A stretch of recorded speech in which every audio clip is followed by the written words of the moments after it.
আসসালামু আলাইকুম সম্মানিত দর্শক, নিশ্চয় ভালো আছেন। আলহামদুলিল্লাহ আমরা ভালো আছি। আমাদের জন্য দোয়া করবেন অবশ্যই। আমার হাজব্যান্ড মোহাম্মদ মমতাজুল ফারুক বাবলু, আমি মিসেস বাবলু বলছি।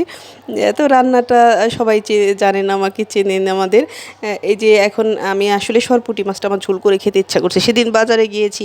আমরা তো খুবই খাবার প্রেমী, আমরা হাজব্যান্ড ওয়াইফ দুজনে। দোয়া করবেন আমাদের জন্য, আপনাদের জন্য, আপনাদের পরিবারের জন্য, বাচ্চাদের জন্য অনেক অনেক দোয়া ভালোবাসা।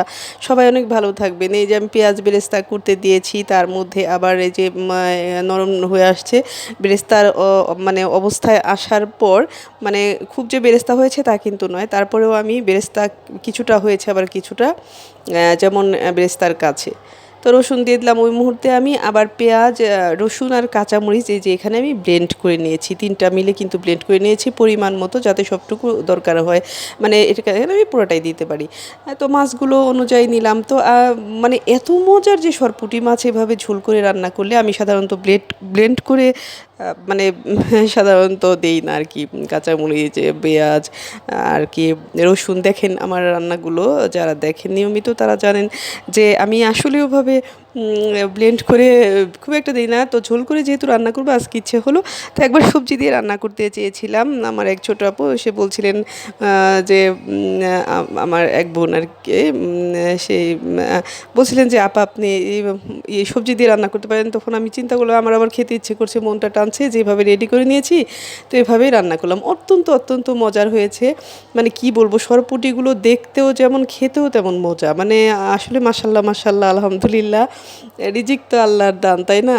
যে খেতে মন চেয়েছে আর ওভাবে পাওয়াটাও এটাও সৌভাগ্যের ব্যাপার।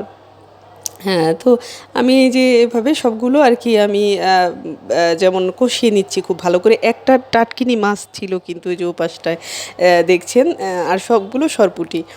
এই তো ঢেকে দিলাম, কষিয়ে নিলাম। খুব ভালোভাবে না কষালে কোনো কিছুই মজা হয় না আসলে। অনেক আবার সেই ব্লেন্ড করা সেই মানে ব্লেন্ডারের ওই মানে মগে করে নিয়েই আমি আবার পানি দিলাম, কারণ ওটার মধ্যে অনেক ছিল পেঁয়াজ, রসুন, কাঁচামরিচ যে ব্লেন্ড করেছি আমি।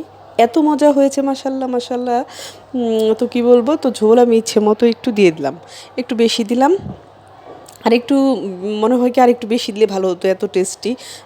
তো সবাইকে নিয়ে খেয়ে মানে দেখবেন নিশ্চয়ই, একটু ট্রাই করে এভাবে। ভালো লাগলো কিন্তু অনেক। আমি কিন্তু টমেটোও দিইনি, টমেটো ছিল। তো রান্না শেষ হয়ে গেল, অত্যন্ত লোভনীয় ছিল। সবাই ভালো থাকবেন, সুস্থ থাকবেন। জিরার গুঁড়ো দিয়ে নামিয়ে নিলাম রান্নাটা।